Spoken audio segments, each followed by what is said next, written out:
Arby's pulled pork and chopped brisket. This is the Hey everybody, what's going on? It's Matt Gordon with the Hidden Hockey Podcast here. Very exciting night tonight when it comes to NHL draft considerations because we have the NHL draft lottery starting in about 15 minutes time. So very curious to see what potential picks will come up, who will go where, and we'll just kind of go from there and just see what happens because it could either be really boring like it is sometimes, or it might be something that's actually exciting for once. We'll get into that a little bit, and then we'll talk about today's USHL Phase 2 draft that just happened this afternoon. A lot of interesting picks made, some European picks that were very interesting as well. And it'll be exciting to see what goes on here in the next hour and change here. So I'll be on probably through the whole draft lottery program. I'll do a little bit of Q&A after, and then we'll talk about the Phase 2 draft. I'll do kind of 10 minutes on that. Just talk about some various players that are of interest that were selected today with NHL draft considerations, people that will be good prospects for 2027 and beyond. So it's should be interesting. If I had a certain lean on what I thought would happen in the draft lottery, my guess is going to be that it's going to stay status quo just because it always seems to. But maybe they'll surprise us, and maybe some team will come out of nowhere, and it'll be very interesting to see what happens here. Clearing the Benches says, enjoy your videos. Love that you cover the USHL. It keeps me up to date. Thanks, Clearing. We still got to figure out a way to collab at some point. That's on me. Planning a wedding this year, so it's not me, myself, my fiance more so than anything, but we've just been really busy with that stuff. But I think next year we're going to be doing a lot more collab style content, different things, so we'll work through some different ideas. But like your content too, Clearing, I just wish I could comment more. I'll be doing that more when time frees up. But so anyway, want to get your guys' thoughts too on who exactly and what picks are going to happen where. What do you think the draft order will be? I'm going to go ahead and load up Tankathon right now just to see, share my screen real quick and just have it up for those interested. Get kind of a look at what the assembled draft order is if it wants to share it. I don't know if it wants to. One sec, let me add the stage here. Right, there we go. So obviously we look at the current order right now. This is as is right now. Clearly, there's protections for the Toronto pick as well as the Florida pick. You can see the protections there. Toronto having it being a top 5 protected pick, Florida with a top 10 protection on the pick. So it'll be interesting to see what different teams, where the movement is in the draft lottery.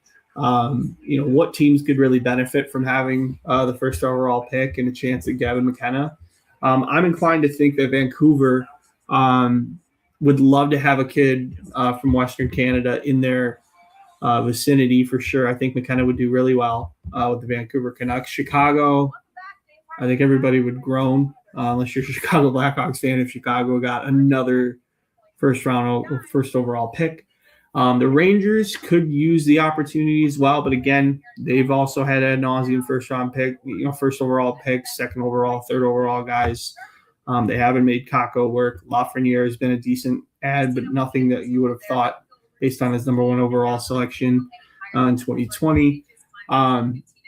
Calgary, I think, has earned a real opportunity here to get a chance here. They're a hardworking team. They got a lot of different positive elements to their roster, and I think the only thing they're really lacking is star power. Obviously Dustin Wolf and net really solidifies them quite nicely. Defensively, you have Zane Parekh, and you got some other guys that fill in quite nicely as well. I think adding in maybe one more really high-end forward would help really solidify that group for Craig Conroy. Toronto, obviously, we see what's happening there with the rumors with John Chaika being the new general manager, and obviously the hysteria that's come from that decision. Obviously, Matt Sundin is also in the role in some way, shape, or form. And then obviously with the hire of John Chaika, apparently Shane Doan doesn't really love John Chaika, obviously due to his time with him in Arizona. Does Toronto, in my opinion, I think Toronto ends up being a team that could be facing lottery picks for the next few years here. I don't know that they're going to keep this core. They've already lost Marner. I do think Tavares is getting older. I don't know if Austin Matthews is long for Toronto. They're going to need to find, maybe that next superstar there, to fill in with, Easton Cowan, Matthew Nyes, and really just kind of have those players really illuminated by another star. So there's a real quality chance for them as well. Seattle has some real intrigue as well. I think Seattle could use another high-end defenseman. You obviously have Shane Wright and Matthew Beniers there to really solidify your center group. They could use one more really solid defenseman. Winnipeg. I think Winnipeg is a clearly better team than they've shown this year. Anytime you have Connor Hellebuck, Kyle Connor, and the various other people, I think you got to have, them adding in another top talent, I think is something that will just help bolster them back to where they should be. And that should be a playoff team, no question, in my opinion. Florida, same thing, dealt with a lot of injuries this year. The core that's won the championships for them the last 2 years prior, still there. No reason for them to back down at all. San Jose is a team on the rise. They could definitely, they're not spared of any sort of young talent whatsoever between Macklin Celebrini and Will Smith. Nashville, having a bit of a transition period. Obviously, Barry Trotz was just fired. Is there a new manager that comes in and has a new opportunity to kind of formulate the team the way he wants to? Does that end up being a really key piece for them in the top 10? St. Louis is a team that was just in the playoffs last year. Are they a team that looks to maybe get a player and add another step to it? New Jersey has been a team that's kind of been in this flux state. Do they want to go and get another number 1 overall pick? They already have a couple on their roster with Jack Hughes and Nico Hischier. Simon Nemec was a pretty highly valued pick. Like, they have a lot of opportunity as well. Obviously, we know about the Islanders and Schaefer. Columbus clearly has a lot of young talent. St. Louis, again, here, getting Detroit's pick. Detroit probably could have used this first-round pick, but obviously they're solidified very well with Justin Falk coming in and really helping to solidify that defense. And they're they're in need of maybe 1 or 2 more elite talents, maybe a little more proven. And then obviously you see Washington here. But it should be interesting to see exactly kind of what teams need it most. But it'll be interesting to see the reactions to these teams. I think, like I said, I think Vancouver and Toronto could probably benefit the most from having a guy like Gavin McKenna, just because I think they're both situations that are trending downwards in a not so good way. Chicago has got somebody with, they've got Nazar with Bedard. They've got their defenseman that they feel very strongly about with Levshunov, and Korchinski's kind of faded out of their system, out of their way here, but they really feel good about Sam Renzel. Should be, there's a lot of parameters here, but I do think the teams that could stand to benefit the most would be Vancouver and Toronto. Toronto more so for off-ice things, Vancouver for the on-ice product. I'm down for that. Let me know whenever you have time. For sure. We'll figure something out. Thanks, Clearing. And then if it falls to one, if falls Canucks one, they take McKenna. Chicago run up to the podium to take Stenberg, and I'd love for them to take Albert Smeets. Honestly, I think, Chicago, they've already clearly valued Anton Frendel. He's another guy that they're clearly going to have the foil with Bedard and Nazar and, and Oliver Moore and various others in their rosters. So I think Stenberg would be a natural fit for sure. And maybe you move a guy like Frendel to the wing if he struggles as a center at the National Hockey League level. And then, obviously for the Rangers, I'll be honest, I'm not the biggest fan of Smeets. I think he's a good player. He does remind me a lot of Mo Seider. I understand why people are excited about him. My big thing with Smeets is that, Seider was able to really solve this a lot in post-draft year and out of his draft year. He was a turnover machine for a really long time. And then he, obviously going to the USHL, developing the way that Seider did, he quickly learned how to transition pucks in a lot safer ways and a lot smarter ways. Didn't force passes as much as he did. when he was younger, and obviously now we see what he is today. If Smeets can make that step, I understand totally why people would value him that way and understand that that is the thing that makes sense. But that is my qualm with Smeets. Obviously, the skating is top notch. He's a very good skater. Physicality is there in spades. Good overall stick. All those three things are absolutely pro traits for Smeets. But my thing is that the decision making is still a question for me. And this is multiple viewings I've had on him too. I don't know why. I don't know if maybe it's just sample size for me and it just happened to catch him on his off days. But I've caught him at levels, obviously caught him in Liga, caught him at the DEL. Never caught a junior viewing of him or anything like that. So maybe at the junior, other than, the Olympics I saw him at. The World Juniors I caught him at. Like, there's some various views I've seen, and at every level he's tried to force decisions. Now that could be just a young defenseman that is trying to make plays, and being from Latvia, having the teams that he's had around him. I think the Olympic team facing the competition he had, there was probably some pressure to make plays, which forces more turnovers. But those are obviously those are things that I've noticed about Smeets. So. I think that's the thing you have to understand if you take Smeets. All the traits are there to be a really solid player.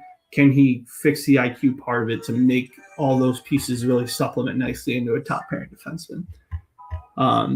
Sorry, that was a long diatribe clearing, but thank you for asking that, because I just wanted to mention that as well. So yeah, and obviously 6 people are on here, so feel free to, if you guys are in the chat and want to talk more, feel free. No questions is stupid questions. So it'll be, I'll answer whatever is best for people on here.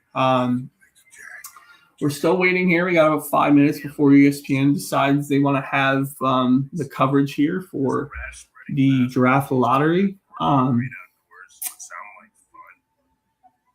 It's interesting that they're going to do a public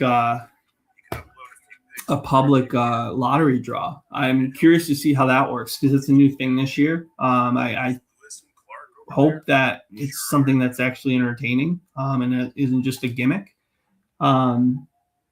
So it'll be cool to see how the NHL implements that. Hopefully makes the program itself not just 5 minutes of fun and 55 minutes of talk, which is probably what's going to happen tonight.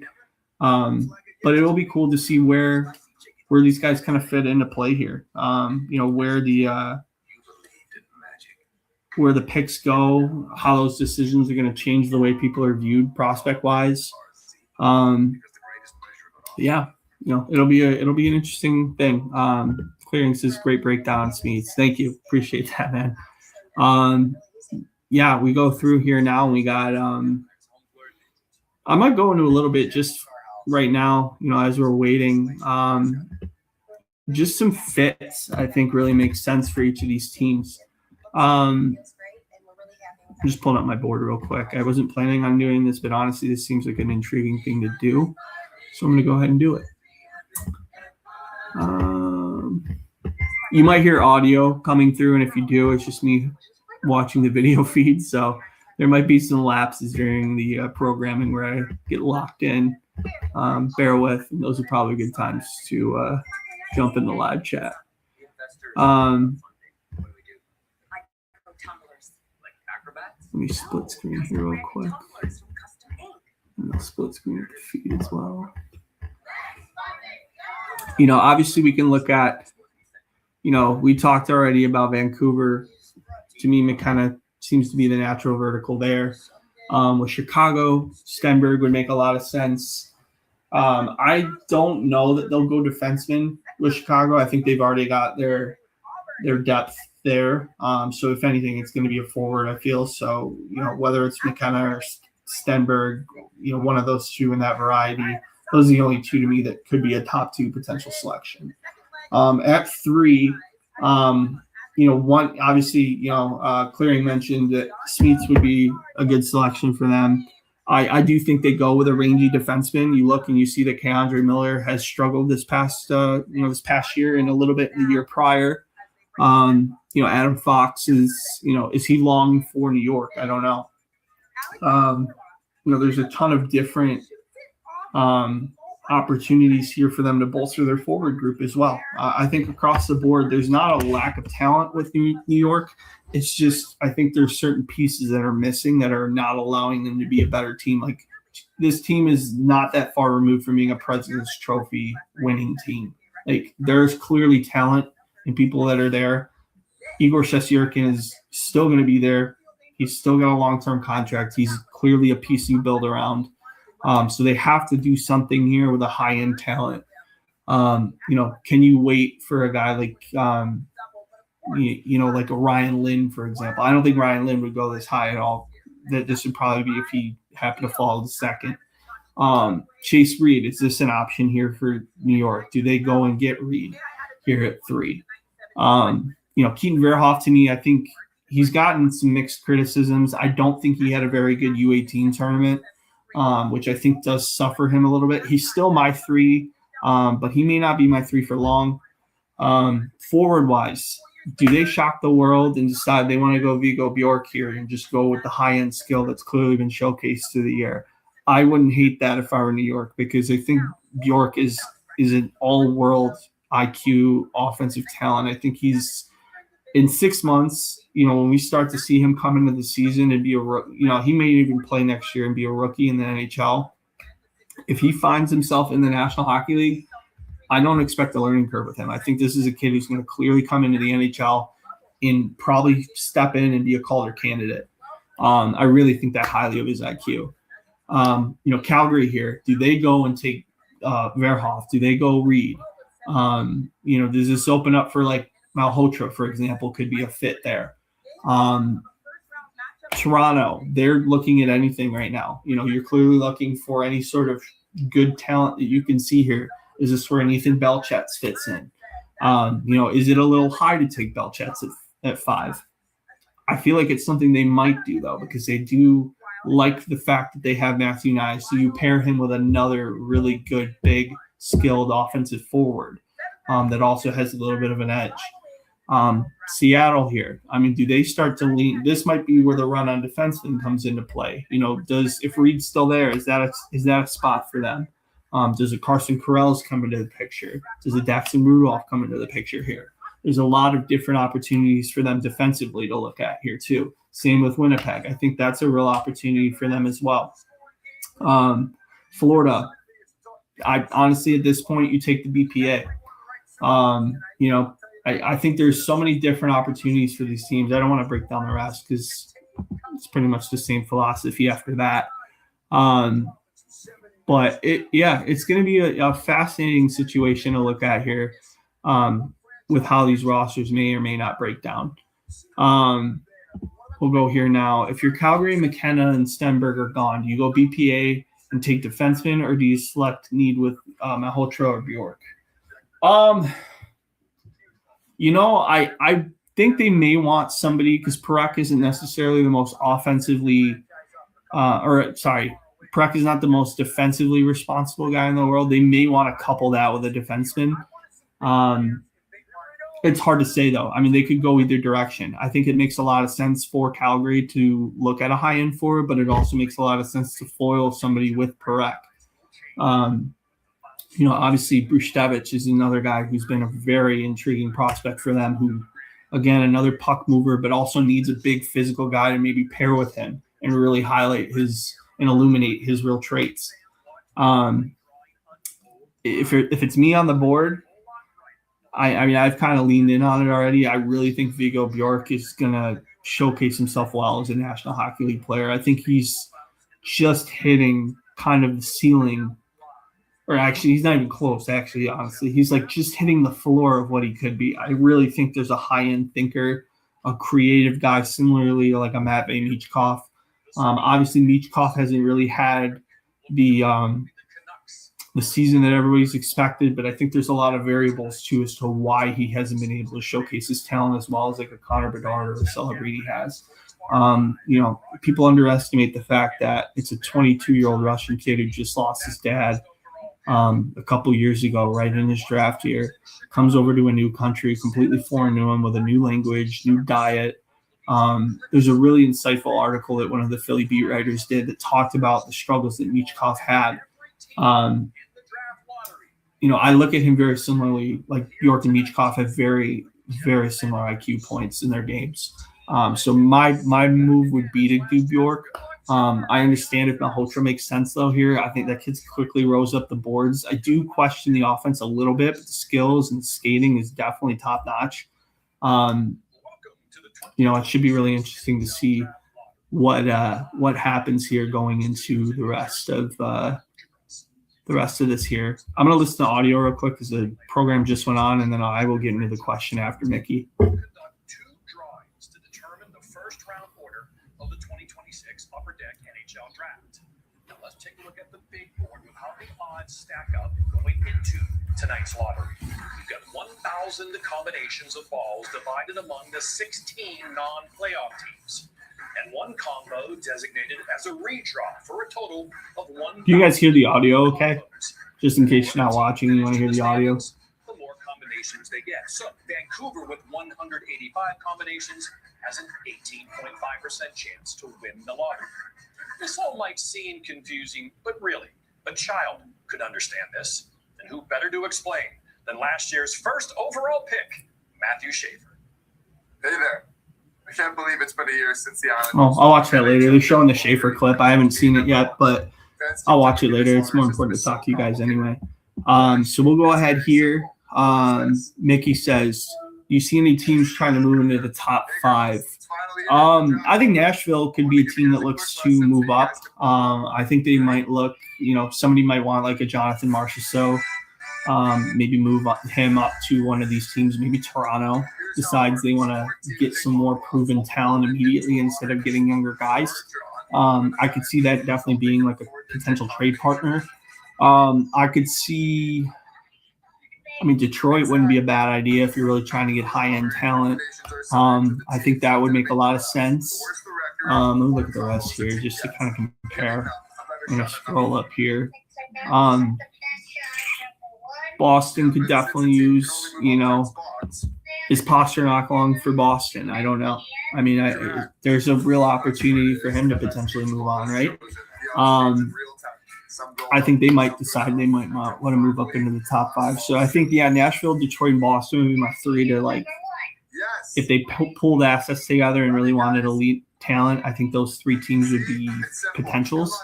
You just have to see what happens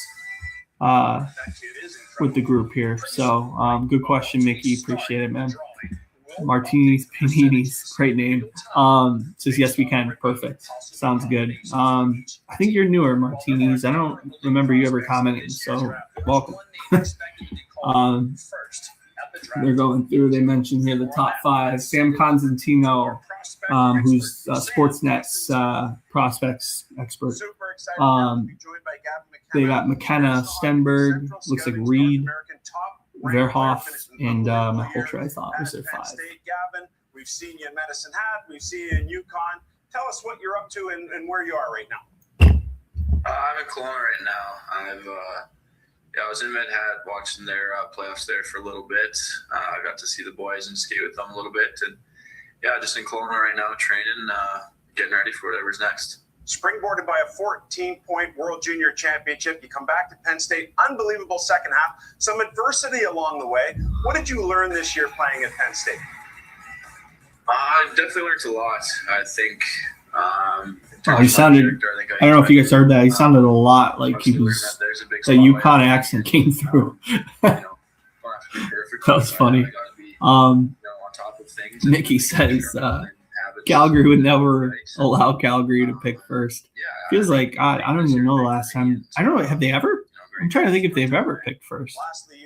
The only high pick I can remember, obviously Parak, Kobasu. Chuck Kobasu. That's like early 2000s. He's probably didn't expect to make that reference today, but we've texted before. He's been great. He's always open to give advice. And, whenever I get a chance to talk to a guy like that, I think he gives good advice, so I'm going to take it. Hey, Gavin, thanks so much for your time today. Best of luck with what happens here tonight. Yeah, Bennett. Okay, good call there, Mickey. I forgot about saying Bennett. Remember, they made such a big deal about him and Casey Middlestad not being able to do pull-ups. I think that worked out okay. Sure, we'll have somebody else who can do a pull-up in the 26 combine here coming up in a month and change. are some conditions on their pick. If the Leafs' first-round pick remains in the top 5 after tonight's lottery, Toronto will keep the pick and instead transfer its 2027 or 2028 first-round pick to Boston. Man, it would be chaotic here if Toronto ends up keeping that top 5 pick. Or 7th, the Bruins will get the pick. Also, Blues fans saw their club on the board twice. And here's why we have 15 teams, not 16, represented tonight. St. Louis has taken Detroit's spot at 15 due to the deadline deal that sent Justin Falk to the Red Wings. All right, let's get right to the first of 2 drawings. Commissioner Bettman. They're doing the first drawing right now. With you. Thank you for doing this again. Business is booming. The playoffs have been great. Ratings are through the roof. And this draft lottery going live, we used to do it in a closet around the corner in front of some of our reporter friends over there, but we brought it live last year. Why? It's dramatic. It's exciting. It's important. And why not share the moment with our fans? Absolutely. So can't wait for this year's edition. And we have, of course, a table of VIPs to my left here to help us with the proceedings. We have our ball machine tech, Alex DeLuca, South Jersey Pride in the house. Also, Pam Kelleher from Ernst & Young. Pam, please unclip the briefcase with all those ping pong balls in there. That, of course, will determine the draft order tonight. Each team hoping their lucky numbers come up, bring it over to the commissioner.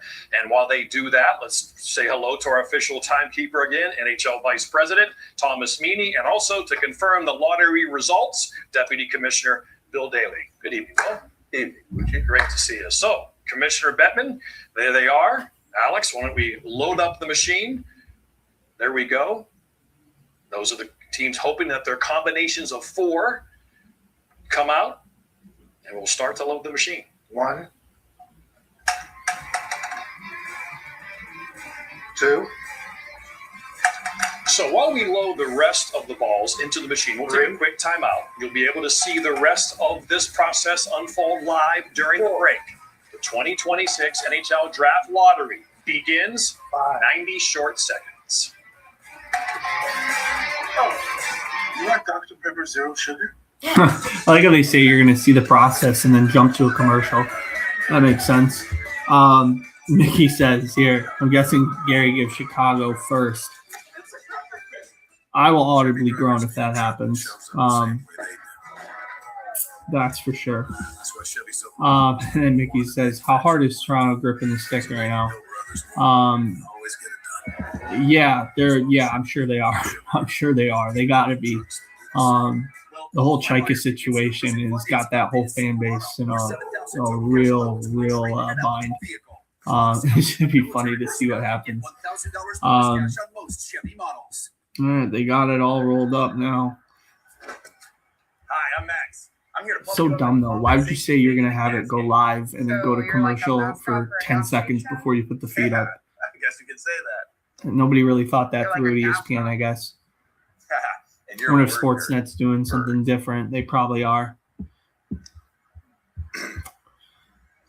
I'll give you $20 for that. Pardon these jealous you Canadians getting Sportsnet. I got to use my illegal means to do that, but so much better. Sportsnet's so much better than ESPN. I'm not even funny. And people complain about Sportsnet, which I find funny too. Yeah, so we'll see here. It looks like they're getting ready to jump back in. Let's see. Don't forget, coming up next on Sportsnet. Oh wait, we got to get our promo in for ESPN in the US, Colorado, Minnesota.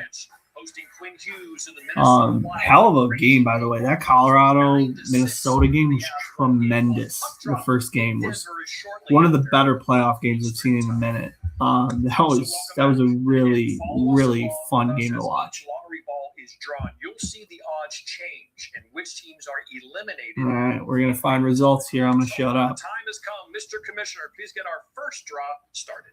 Alex, please release the balls into the machine. And please start the machine. And so again, we have 2 drawings tonight. The first one for the first overall pick, and then we'll do it again for the second overall pick.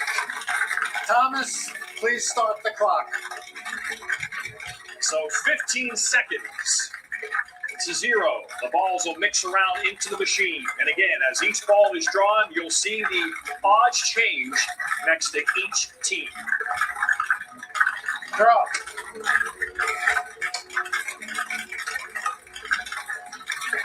Number 7. Ball number 1 is a lucky number 7. No one has been eliminated. As you can see, Vancouver actually ticks up a bit to 19.9.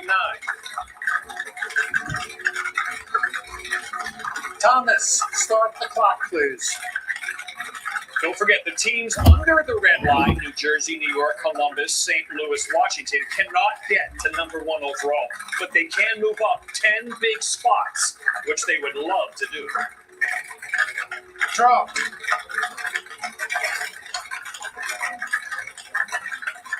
Number 2. 7 and a 2. We're halfway there. What happens now? 2 teams eliminated. St. Louis out. Washington out.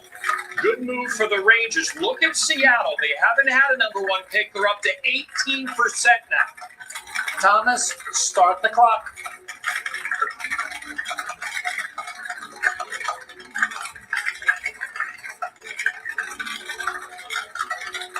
So here comes big ball number 3. Draw. 11. 11. Now what happens? Whoa. So you see the teams in gray. They are out. Oh, shit. Vancouver has shot back up to 27.3% to win the draw and retain the number 1 overall pick. The Rangers make a nice move. Chicago drops back again. So this is the situation now. There's 8 teams remaining. These 8 teams are the ones, perhaps palms getting a bit sweaty, stomachs a bit nervous. And here's the numbers they're rooting for. Vancouver has 3 numbers to root for. 1, 5, and 13. The Rangers are in it. 9 or 14. The Rangers get the first pick. Chicago, Calgary, Toronto hanging on. Seattle, Winnipeg, and San Jose still has a chance. We'll let the drama build for a moment. After a very short break, we'll find out who gets the first pick in the 2026 draft. The playoffs almost over? Believe it or not, we're just getting started. It's round 2. Expect the unexpected. I'm not gonna lie, this is a really cool process they're doing. I know some people are going to be critical because that's the fun thing to do. The NHL draft lottery should have always been done like this. This is like adding way more suspense. It's a lot more fun to look at. It doesn't seem so hidden. Obviously, with gambling considerations and things like that, like makes things a lot more transparent. I don't know why they didn't do this years ago. That's my initial reaction to this. Like, very, very much a good idea to do this way. Hope isn't a defense I've ever heard of. That's why I ride with CarShield, America's most trusted auto protection. I'm talking an elite. What are your guys' thoughts? Put it in the chat. Let me know what you think the first pick will be at this point. All it takes is one call of CarShield. Mickey's thinking Calgary gets 6. Companies everywhere. We shall see what happens here. Nothing works together. I think there's going to be some intrigue here, though, with some of this. Part of me really thinks the Rangers are going to get it. Any data source? It's just a hunch. We can finally manage Not based on anything. I just have a feeling it's going to be that. To control everything to put AI to work for your people. Take a seat, Nick. On the chair. Easiest if everybody just moves down one? No, okay. What We're back. of these fellas still alive for the first overall Notice they pick. put Sundin in. In 3 of the last 5 draft lotteries, the team with the number 1 position entering held on to that spot. Right. So those are I'm the probably numbers that behind need too, for so your team to win because I'm the streaming draft this, I'm lottery not and get live the on number TV. 1 overall pick. Again, Vancouver 3 chances, Rangers with 2, the rest with 1, Mr. Commissioner.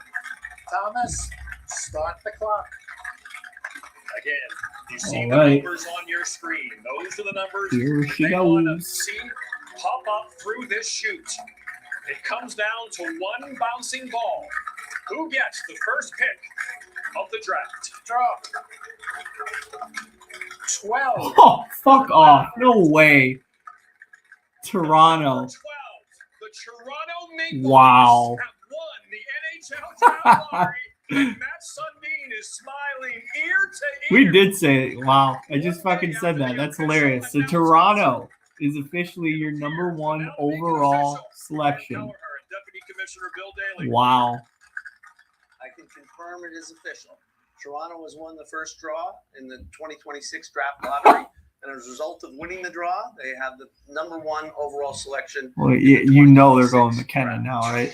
Holy shnikes, Sam You Constantino. know they're going McKenna. Wow, Matt's first day on the job. Pretty good gift for you. We saw what Matthew Darce last Wow. year in the New York Islanders. He gets onto the job. He gets Matthew Schaefer. Matts, congratulations. Any good luck charm that you brought with you to the draw tonight? Wow. Sorry, can you repeat the question? I didn't hear the first part there. Was Yeah, there he's any probably good in luck charm shock. that you brought with you to the draw tonight? Well, I'm unlucky in this kind of lottery is all stuff. So, but I'm extremely happy for Toronto Maple Leaf fan base. Of course, it's great to get the first pick and great night, great lottery. The job was announced Sunday. You were officially brought to the press yesterday. Have you had any chance at all to even discuss the draft, look at the draft? It's sort of in the immediate future here for Toronto. Not really. We're just starting. John and me, obviously, first day yesterday, and a lot of evaluation going on. But it's certainly this really going to help me looking into the future and try to help this team. When we're looking for the future with the Toronto Maple Leafs, so it's great to get the first pick. All right, Mats, congratulations once again. The Toronto Maple Leafs have picked first overall twice in their history, 1985 with Wendell Clark, 2016 with Austin Matthews. Bucci? That's right, and the draft in Buffalo, and of course, Toronto has had good luck there in the past, and you imagine the crowd that's going to take place in Buffalo at the draft with the Toronto Maple Leafs. Man, as the first all right. overall pick. Well, that's one drawing down, but there's another to go. There's still a chance for all these teams to move up big and get that second pick in this summer's NHL draft. It's next. Can you imagine if they had a watch party in Toronto? You like Dr. Pepper? I do. Yeah, I mean, now knowing that Toronto's the number one overall pick, I mean, you got to think McKenna's the selection. You know, is there a chance maybe that Sundin looks at Stenberg and has some insight? I think that's a possibility, but like being that Toronto has faced so much criticism and controversy over the strike a hire, I'm really inclined to think that they're going to go ahead and use McKenna here as a way to kind of relieve that situation. There's some non-hockey reasons, I think, for McKenna to be selected one at this point, and really the hockey should matter most. But I do think there's an added variable now with Toronto getting that number one overall pick. It forces it to be a situation where McKenna probably will be the pick at this point. I would be very surprised if he wasn't.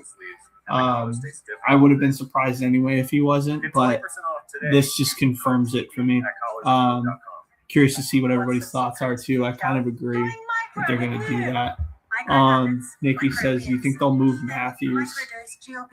I think it makes it more likely. I'll say that. It wouldn't hurt. I mean, obviously, you'd want to keep Austin Matthews. Every team in the NHL would love an Austin Matthews. But I mean, given this, I mean, I do think there's a real possibility that they move him for more assets. You have a McKenna paired with a Matthew Nyes. Maybe put a Cowan on their wing. I mean, that's a hell of a line. And then maybe that foils into a second line that's built off of pieces from Matthews. There's a real possibility. It just has to be worked out. I don't know whether or not it will or will not. But yeah, let the debate begin, I feel. I do think there's a real potential of it happening. Matthew Schaefer, my goodness, the first defenseman in over 90 years. So they revealed the Calder finalists as well: Demidov, Schaefer, and Seneke. I mean, I feel like Schaefer's going to be the Calder. Dude had an unbelievable season. I never would have thought Schaefer would have been even this good already as a rookie. I'm inclined to think Schaefer's going to be it, and then probably Deminoff and Seneke. But that was their other big reveal today was players. Only Schaefer was number one overall. having them in there. Mickey says Calgary needs two so bad. Kind of rooting for it, like selfishly. I would like to see them get two. I think their team works really hard. Huskies, I think, done a really good job there. Alex, please release. I would really enjoy that. They're gonna make the second draw right now, so I'll be quiet again. And please start the machine. So again, the same process as the first drawing. This is for the second overall pick. Still a chance for those teams at the bottom to move up. Thomas, please start the clock. Again, 15 seconds. So again, you see the red line. All those teams All right. above it can get to number 2. And again, the team below it can still move up big time. Draw. Number 11. Ball one is an 11. That All would right. immediately puts Washington out. So they will not be moving up in this year's draft lottery. Thomas, please start the clock.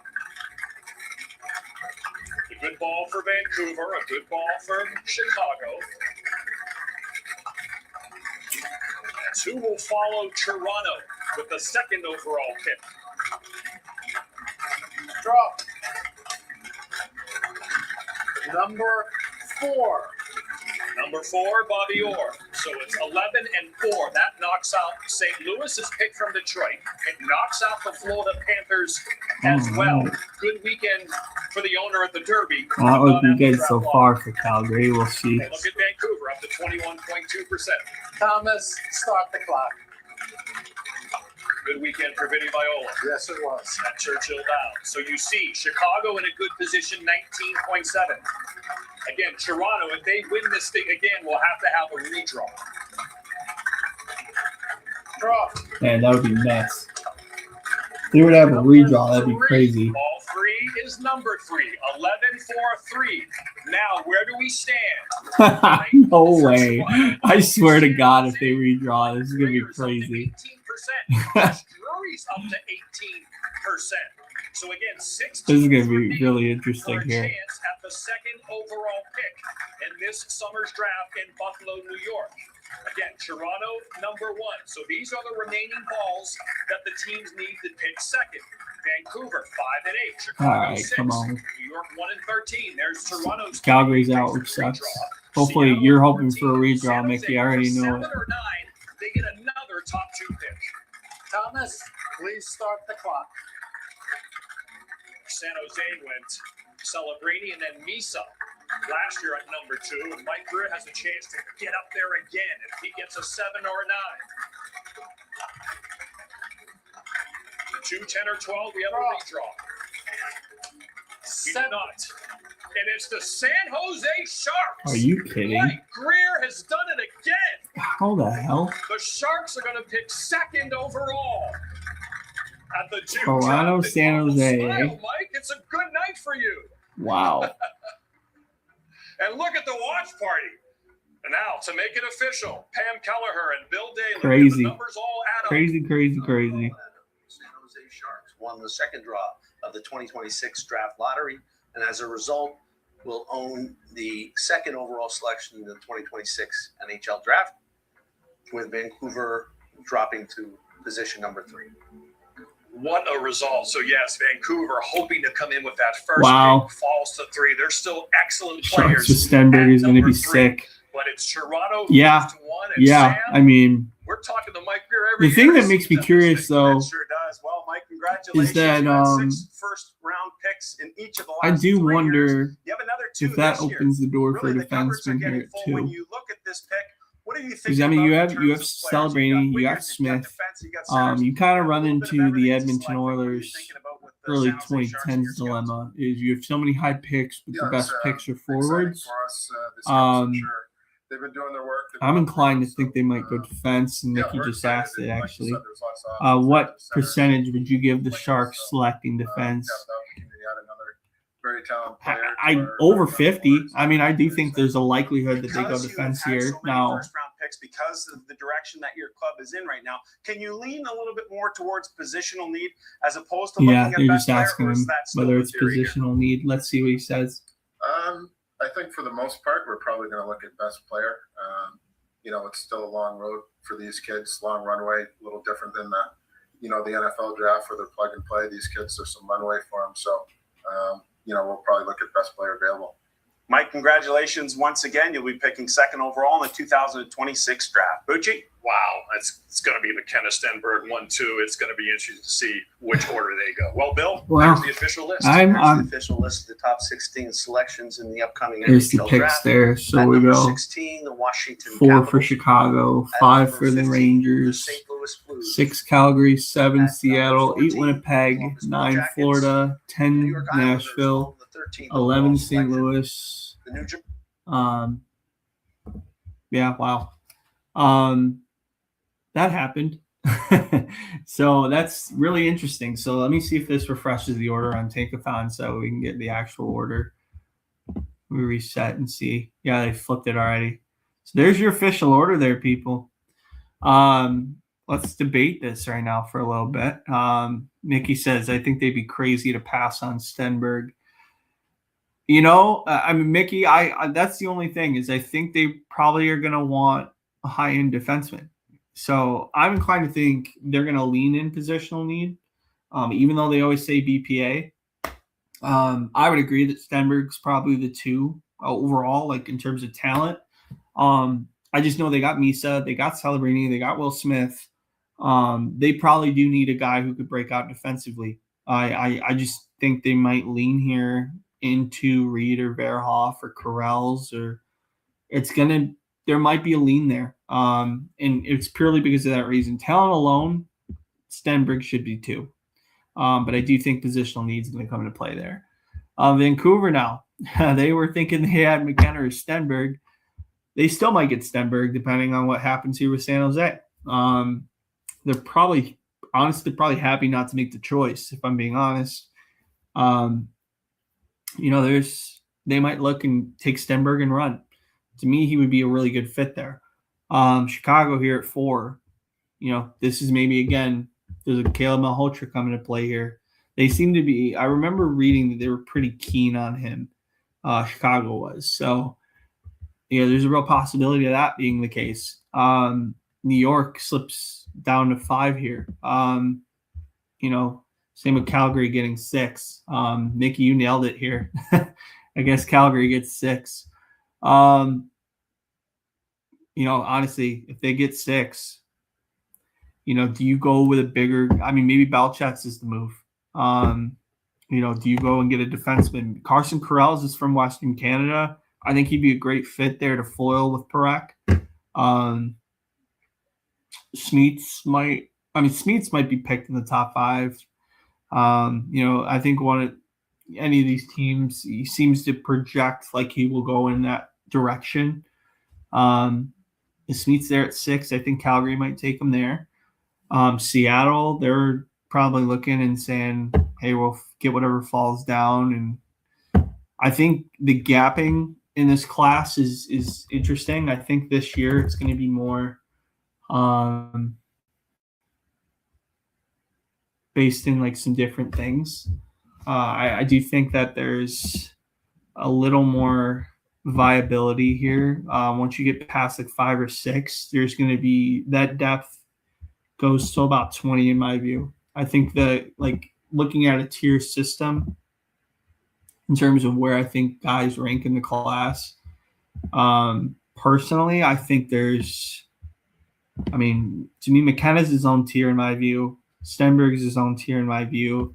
After that, you could look at Verhoff, Reed, Corrals, Bjork, Hemming.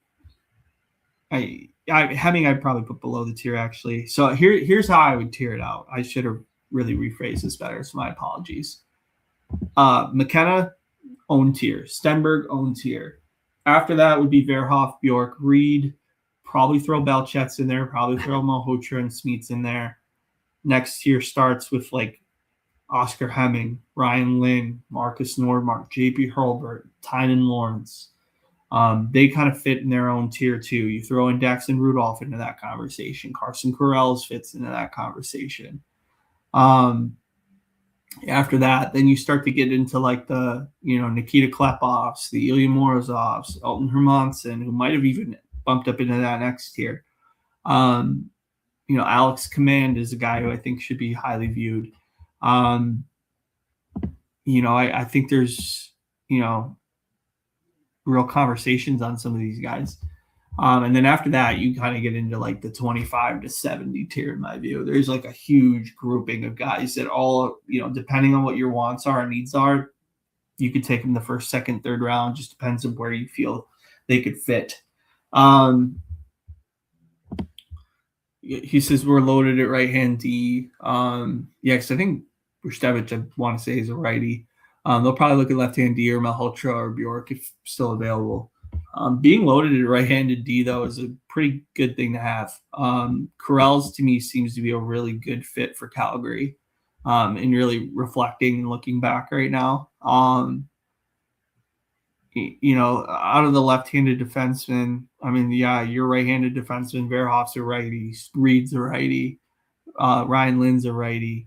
Smeets, I want to say, is a righty. Corrales is really your only left-handed option, actually. Let me double check here. But like initial glance, that seems to be the case. And actually, I'm going to pull that up. I'm actually going to pull up the Elite Prospects Draft Center real quick. I'm going to just go ahead and get into this here, and that way you guys can see as I'm talking.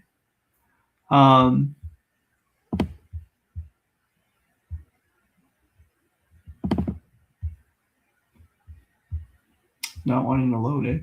Let me stop sharing real quick and load it up, see if it makes a difference.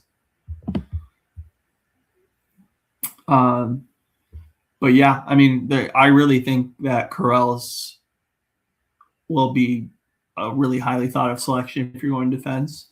Forward wise, though, I like what you're saying, though. I think Malhotra or Bjork, my lean. So I think Bjork is a pretty interesting option to be considered. Let me go ahead here. All right, got it loaded up. Sorry, it took a little bit, peeps. Let me roll here and have the stream going with the rankings. I'll just do the consolidated top 100, I think. That way you guys get kind of a rounded view. Yeah, fuck it. If not, whatever, it's fine. So obviously you see the top prospects here. Let's see if I can get handedness. Might be better. If EP wants to work with me today. Of course, it won't give me handedness. What? No, it won't. All right, there we go. That's what I'm looking for. Yeah, so Corrales is a lefty. Monty Gustafson. I think Gustafson being there at 6 would be rich for my blood. Same with Hawkinson. Both guys are probably second-round guys in my view. Other lefty defenseman. Sherbakov, same thing. Smeets is a lefty. Okay, I thought he was a righty for some reason. Smeets could be there at 6. I don't know if I'd love that, though. Villeneuve, I wouldn't touch that kid with a 10-foot pole. I think that kid plays too much of a junior game. Curious to see what other thing here. Let me see. Mickey says, dude, how rude of me. I've never even asked you who your favorite team is. Mickey, you're good. You're one of my most frequent commenters. You're never rude to me. So I'm a Wings fan, grew up that way. So naturally, a lot of my comparables come from that. But, I would say that they're probably my favorite team is Detroit. But I try to stay pretty neutral. Hopefully I do that on here. I don't really like to fan out on this as long as I like to just truly evaluate correctly in a way that's pretty neutral. So that way I'm appeasing to everybody. But yeah, Wings would be my lean. So thanks for that, Mick. Yeah, so there's a lot of I think there's more lefties than I even realized really that are high-end prospects. I thought a lot of them were right-handed guys. So we'll keep going here. I'm gonna take a quick break. I'll be right back. Give me like 2 minutes. And I'll be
all right. Sorry about that. I'm back.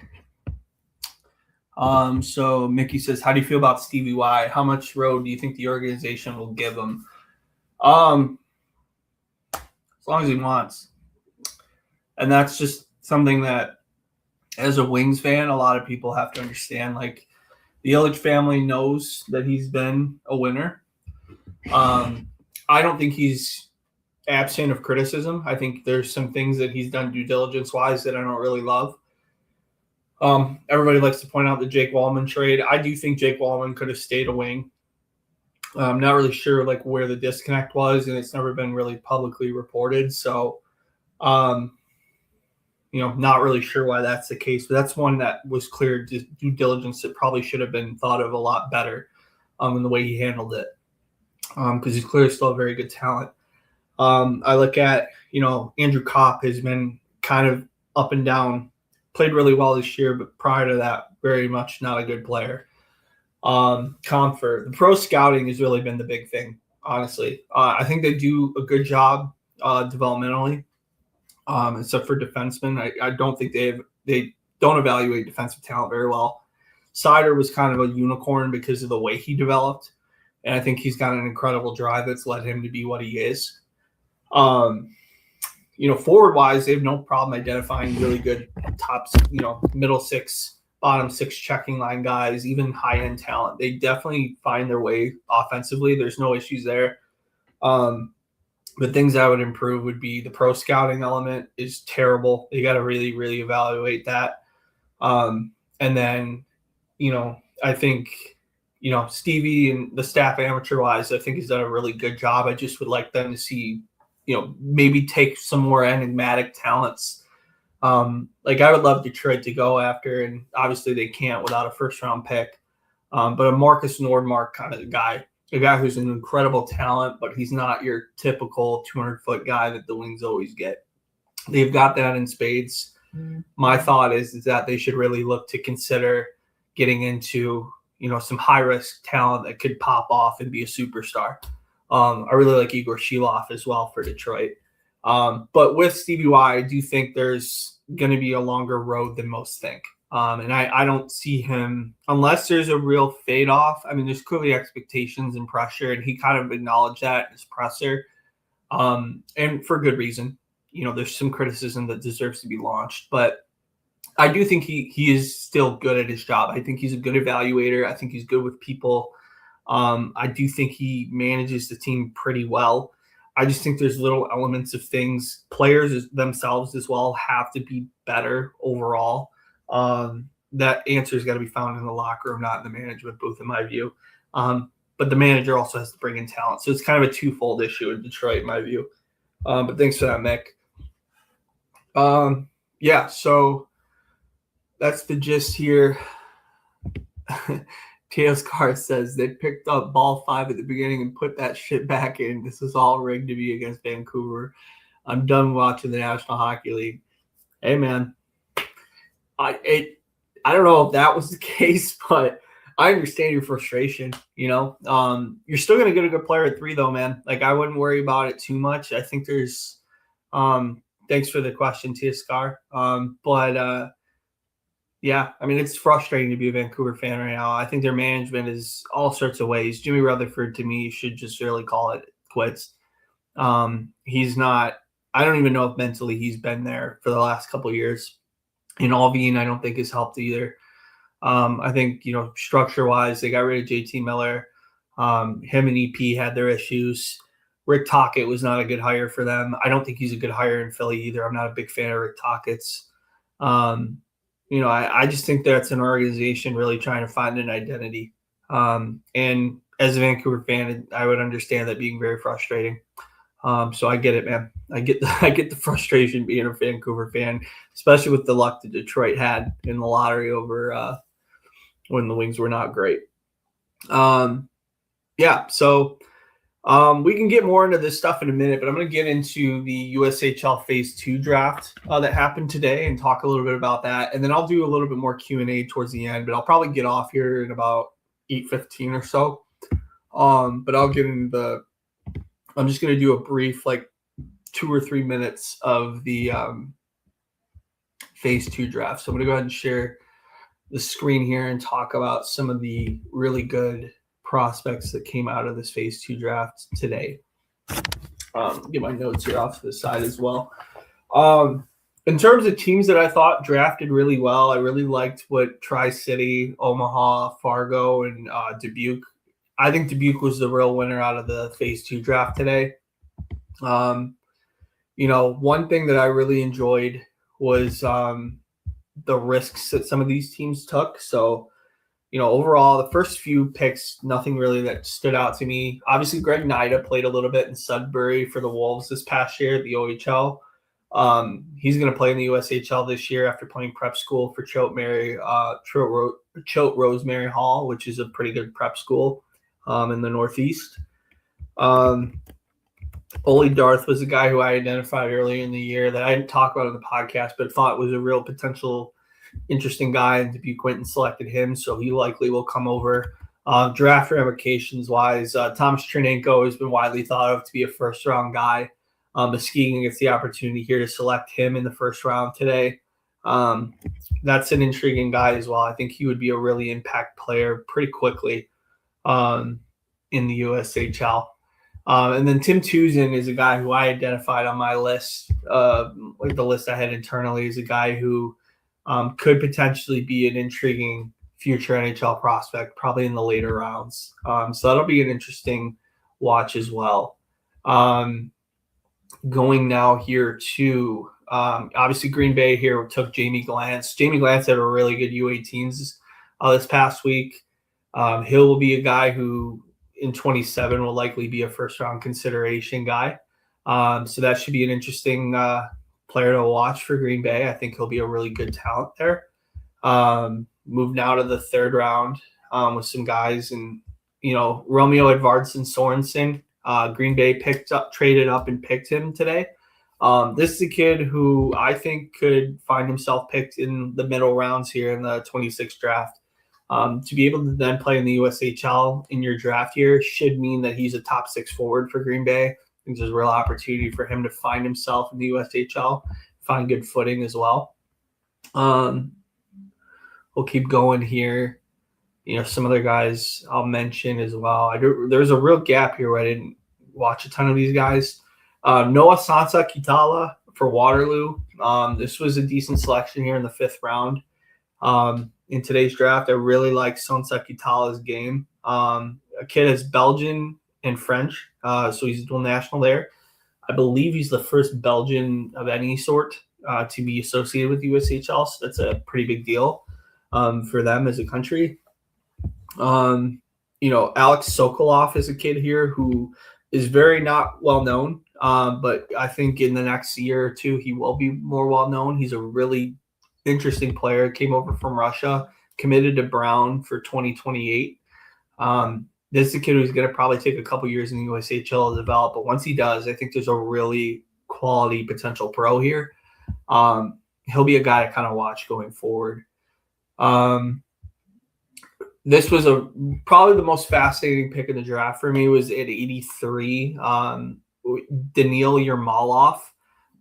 This kid is fantastic. Like, he is one of the really good. The Russian 2009 birth year is going to be exceptional. Like, there are so many good talents, too many actually, to where these kids are now starting to move to North America just to get opportunity. That kid's an absolute superstar in the making. That's a great pickup by Madison. We'll keep going here. Cole Cheeseman. He's a guy who might find himself on draft radars next year as a dual. He might maybe be an NCAA potential free agent in a few years. I think there's a really intriguing player there. He's done very well at the NAL level. Just this, at the end of the year this year, and then played Minnesota high school hockey this past year. I would expect him to be a pretty important figure for Fargo next year. Edgar Viscontis, Lithuanian kid who played for Atlantic Coast Academy for Omaha. I like him a lot as well. Really talented player. I think he'll be a guy who he's a 2028 draft eligible, so he's got a few years yet. But I think he'll be a couple years in USHL and be a pretty well thought of guy in Omaha. And good value here in the 7th round to get him. We can go more into some other guys now. We will talk about I had a couple other guys identified here. This is another one of my favorite picks. Dubuque did an excellent job of getting this kid, Arseny Voroteliak. 2027 draft eligible. He was 2 days away from being a 26 draft eligible this year. But an incredibly skilled player, Ukrainian-born kid that moved over to Germany to play with one of their really premier programs in Jungadler Mannheim. Mannheim is like kind of the gold standard of German hockey development.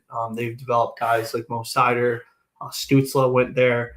Draisaitl has also played for Jungadler Mannheim. They have developed a lot of really elite talent, and anybody who's very good in Germany usually comes through this system. But this is a Ukrainian kid who just made a huge graduation from German U17 hockey to then play in the German junior leagues, and then now might find himself at the USHL. If he comes over and plays for Dubuque and has a really good season, this kid might be a 2nd round, maybe even 1st round consideration for 2027. So this is a really savvy drafting here by Dubuque. Samuel Klein, another guy I wanted to mention here as well. Another guy picked. There's like 25 rounds in the USHL draft, but they're not necessarily picked based on talent. They're picked based on like what makes sense. So Lincoln gets a good savvy selection here. They actually selected him a couple years ago. You can redraft in the USHL, so they went and took him. Good player as well. Carter Fogarty, another guy who I think is worth putting on radars for the draft. I'm inclined to think this kid will find himself at the very least being a good checking line forward one day in the National Hockey League.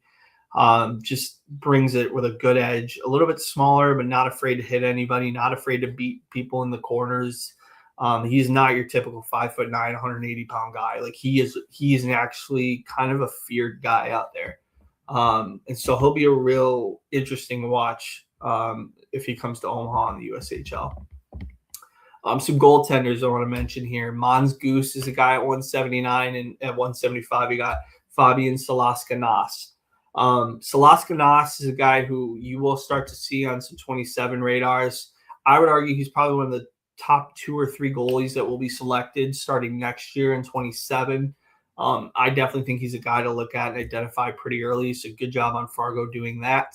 Mons Goose, another guy who I think could really be a very interesting guy to watch going into next year. He's already drafted. I believe the Sabres have him drafted. I'm inclined to think he's going to stay in Sweden, but this is a really good opportunity by Youngstown to see if they can poach him over to North America. Griffin Fair, another big goaltender. This kid's 6. He's listed at 6'5", but he's actually bigger than that. He's 6'6" and like 170 pounds. So clearly a very raw goaltender. But watched him a couple times, and this kid's got really good puck sense, like just really good at tracking in the crease, good potential. He brings a nice energy and game, nice element to his game in terms of what he brings overall. Really good active hands, but not sloppy, just really athletic. Good side-to-side mover in the crease. There's some real NHL quality to this kid, if he progresses the way he should. Some other guys here. We're going to rip through a few others. Looking here at my notes, I've talked about most of these guys. I don't know if I talked about Rustamkinov. Oh, I forgot Rustamkinov. Yasserbek Rustamkinov, Uzbekistan born player. Dubuque really doing their homework here. This kid's a really intriguing player. I don't know if he'll get NHL draft notoriety this year, but I do think he'll be a potential redraft guy in 27. Or at least at the very least, if he finds himself in the NCAA, I think he will be a potential selection there too. This is a kid who has shown really well at the Czech juniors, coming from a non-traditional country like Uzbekistan. They're on the up and up, and he's one of their real crown jewels that have come out of that country. And I would expect him to have some potential NHL future as well. It would be a real long-term project, obviously, but this is a pretty decent player. We'll keep going here. So I talked about, let me just look at my notes real quick. I'll talk about a couple of tenders as well that I noticed were pretty decent.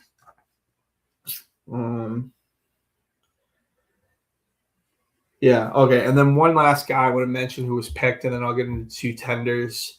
Goaltender was the very last selection, Hudson Chikeli. This kid also was selected in the OHL draft. I would expect that he's going to be a guy who maybe comes to the USHL and is a pretty decent starter for Sioux Falls. So I think this was a nice, savvy selection here by Sioux Falls as well. And then a couple tenders I just want to mention. So for those that are unaware, the tender process happens before the draft, but you can usually pick like 1 or 2 guys. In yesterday's draft, you could do it, and today's draft, you could do it. But the USHL has the ability to take a couple guys and have kind of like their rights. So that's just something that they can look at. But a couple guys that I really like that they tendered. One kid in particular who I think's got some NHL draft notoriety is Trevor Hill, who played for the Portage Terriers in the Manitoba Junior Hockey League. This kid, I think, has a real opportunity to find himself in the National Hockey League one day. Will be a slow burn, probably a kid who needs to play in the NCAA a few years, but a team that's really savvy will look to draft him and really kind of let him slow burn. I think he could be a really quality player. And then an older kid he's an 06 born, but I still think he will find himself. He's going to be playing NCAA hockey potentially next year. Is Harrison Smith got tendered by the Chicago Steel. Led the scoring in the North American Hockey League, which is the league under the USHL. He had like 96 points in 54 games. Very interesting and dynamic player. If he decides he wants to play in the USHL next year and then maybe defers his commitment, that'll be an interesting development. I think this kid's worth looking at, though, in some way in a pro capacity. I do think there's an actual NHL quality to him as well, though. So it'll be interesting to see what comes to these guys, but I really appreciate the fact that there was so many good picks in this draft. But I'm going to go ahead and stop sharing here. I'll get back to the Q&A now, and we can talk more about different things. So Mickey says small market fans is a tough road. We've never had a number 1 overall. Mickey, I get it, bud. I get it. I understand. Like I think Calgary probably could have benefited nicely from this, and I feel for you. I do. I understand it. I'm glad you can cope here, though. John Neal Margerison says, yo, newer subscriber, I want to say, but really appreciate you being on here. I'll do a quick Q&A real quick, just of anything you guys want to talk about. If you guys want to talk, I'm not going to do like NHL playoffs or anything like that, but if you guys want to talk about anything draft related, I'll stay on for another like 10, 15 minutes. You guys can ask me any question you want about, a certain prospect, thoughts of the junior hockey playoffs, maybe, for example. If you want to talk like NCAA commitments, we can talk that. We can talk NHL draft. We can talk whatever you guys want to. If you guys want to talk about the Western Hockey League draft stream I'm going to do tomorrow and talk about that crop of talent, we can talk about that too. There's a really good Western Hockey League crop for the 2011s that are getting selected tomorrow. I have a list of about 55 guys, which is normally not what I have. So that'll be interesting to see what comes of that. But feel free to leave your questions off to the side, and we can chat about the draft lottery that just happened. Whatever you guys want to talk about, feel free.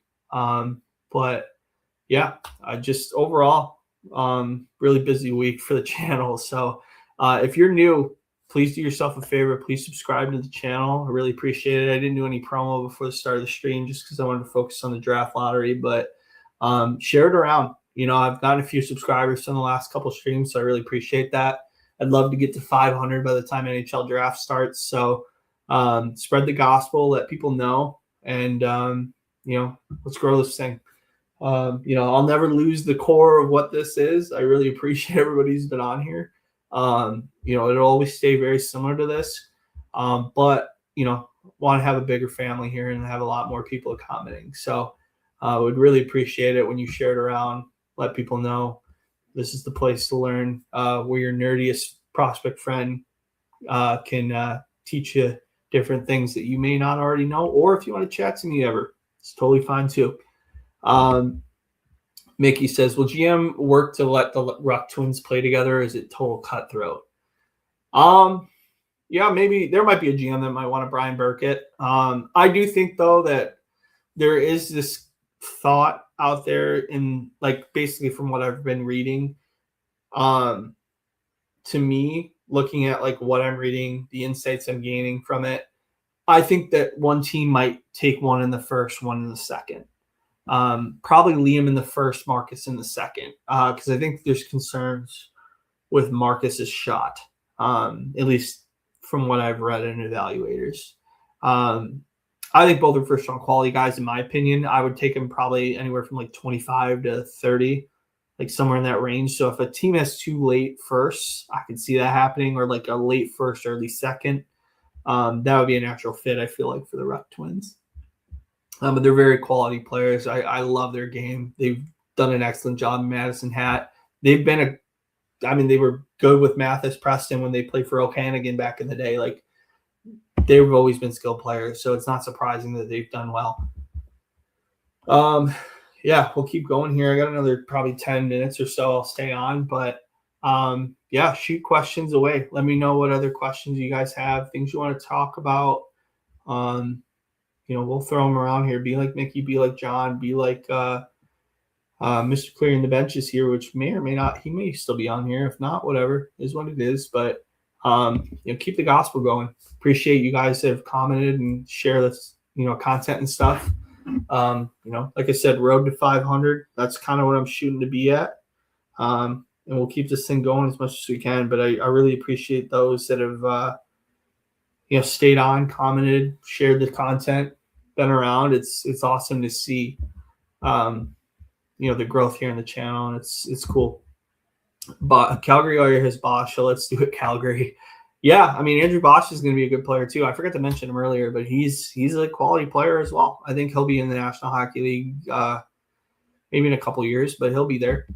John says, it bums me out seeing Quebec prospects going to the USHL and NCAA. You got to blame Hockey Quebec for that one, I feel. I think with the U18 circuit there, they do a decent job, but I also think they limit a lot of what these young prospects can do. There's, I think the QMJHL as well. Unfortunately, I just, for whatever reason, they just never get the quality that the Ontario League and the Western League gets. But I also think too that the public in general tends to underrate the QMJHL. There's some quality players, like, for the draft this year. I really like Oleg Kulobyakin. I really like, Yegor Shilov. I think should be a top 20.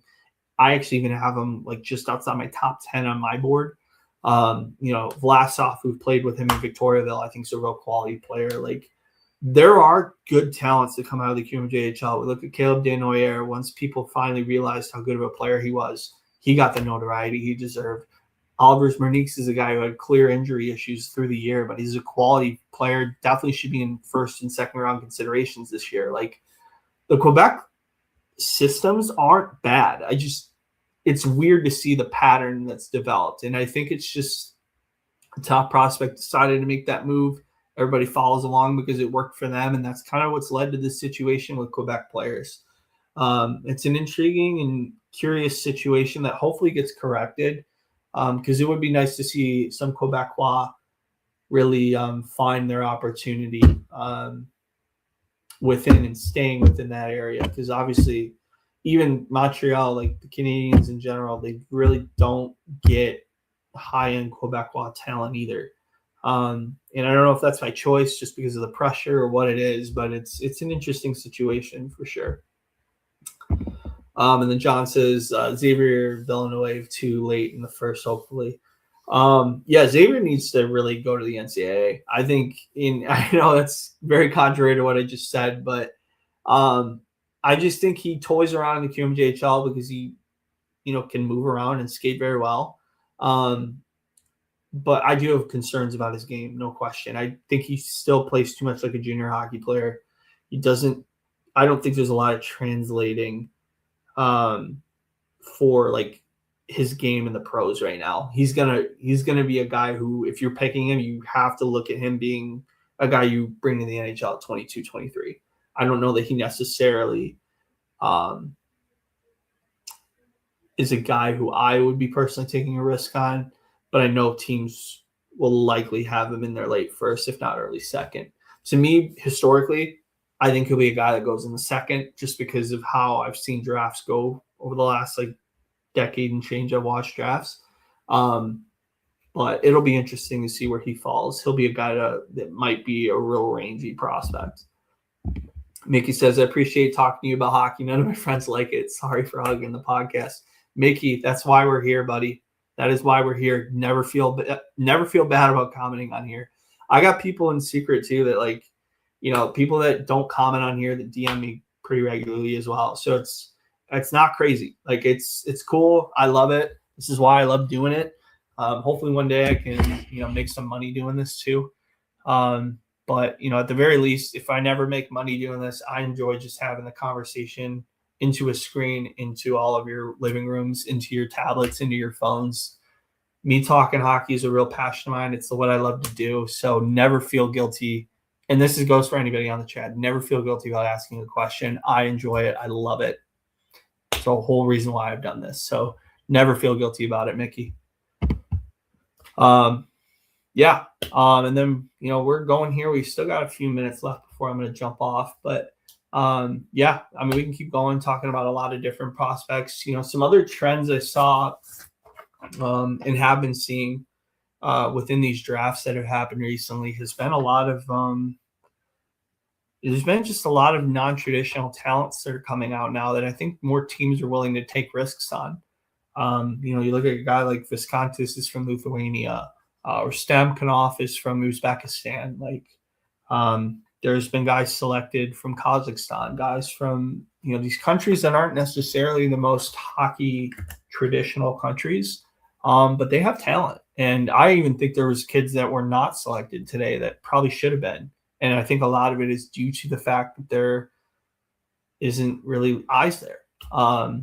That's part of the reason why I also started this podcast, is because there are kids in niches that aren't really talked about, that probably deserve to be talked about based on their talent. The prep schools, these, tier 2 junior, where you talk about the AJHL, the BCHL, the MJHL.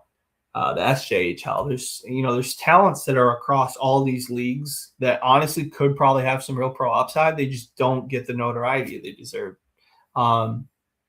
And that seems to be, I mean, it's lessened a lot with the advent of the internet and the ability for me to even watch games digitally, because there's no way, 20 years ago, I'd been able to watch somebody from Alberta from my living room, but now I can with Flow Hockey and, these various other platforms, which is awesome. It helps me to grow the passion even more than it already has been an obsessive quality in my head. But it's cool that opportunity is there. But I do think it's also changing the way, like GMs, scouts, presidents of teams, people that work in hockey, how they change and evaluate. It has totally changed the game. John Neal Margerson says, I love Flow Hockey. Me too, bud. Me too. I love it too. I mean, it's cool that there are so many opportunities. And for those that don't know, I'm going to speak to the general public that may be interested and want to know more. Flow Hockey is an awesome platform. Gives you, the AHL, the QMJHL, the OHL are on there. If you want to watch Western Hockey League hockey, Victory Plus is a free platform for those that can't afford to pay Flow Hockey. Flow Hockey is about, and even Live Barn is another opportunity to watch hockey too. Obviously, it gets costly the more you add on, but I have a Flow Hockey subscription. I actually have to renew it, but I will be probably renewing it over the summer. Just kind of watch some views of games that I haven't seen through the year. Maybe get other views on these guys so I can talk more on the podcast. But yeah, Flow Hockey is an awesome resource for those that are looking to get into the prospect space, get your evaluation and ability to watch as many games as you want. There's thousands of games on there. It is a tremendous watch. It is going to be something that, and obviously that helps to grow the game too, right? Which naturally flows to Mickey's next question. I live in Vegas and we're building 2 more skating facilities. Hockey is king here. Yeah, there's kid. I actually saw the other day, I think there's a kid from Vegas that just got selected. I believe in the USHL draft, like the futures draft. But there's kids coming from Nevada. There's legit talent coming out of these countries. They're just not covered.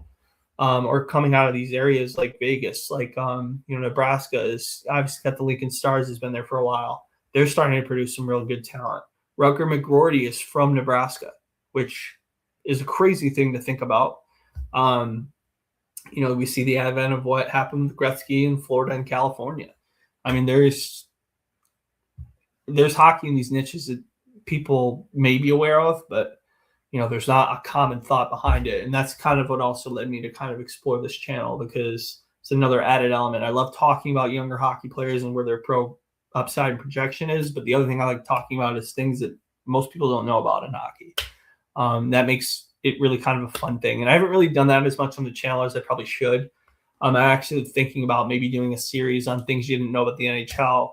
I've also thought about doing something with like maybe some prospect narrative stories as well as international hockey. I haven't really covered international hockey as much as I would have liked to on the channel. And I might start doing that more going into next year, just to kind of diversify my talent, because a lot of it has been kind of my core, which has been, watching these junior hockey, youth hockey, different things like that. But I do think I might lean more into those things going forward in the channel. And Mickey, I still have your scouting idea. I still got to do. That'll be a video that I will do. So that'll be not a live stream, but like a produced video that I'll do probably over the summer months. So I didn't forget about that video. I will do it for you. Mickey says here, bad news for Canada. JK, my northern cousins. Yeah. Well, no, it is. The U.S. clearly showed it at the Olympics, right? A lot of kids coming from really diverse and different areas. I think Jake Gensel was another guy who came from Nebraska. Again, not a hockey hotbed, but these guys are developing and becoming national hockey league players, and that's not something you can't ignore that. That's a definite situation and thing that's interesting and curious to look at. But yeah, it's something you can't ignore for sure. All right, this is the last call for questions, so feel free to leave your questions in here. Appreciate those that have been questioning. Obviously, John Neal and Mickey, thank you guys for having the chat on here. Throw your last minute questions in here. Again, if you haven't already, share this content around. I'd like to see more people in the chats. It's grown a lot, which is awesome. Obviously, I have another stream going tomorrow for the WHL draft, so I will be putting out another stream tomorrow. I'll just be doing round one, and then I'll probably stop streaming for a little bit. I'll probably do a stream maybe next week, the following week on I don't know what yet, but I'll figure it out. We'll kind of go from there.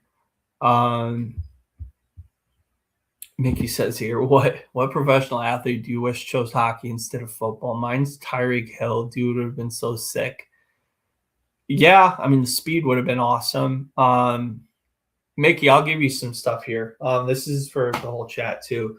There's some Tom Glavine, the former pitcher for the Braves, was actually drafted by the LA Kings. So he was somebody who played high school hockey, did really well, was well thought out to be an NHL player. I mean, Tom Glavine would be a good one. Avril Lavigne, I guess, was a really good hockey player, she's got her own elite prospects.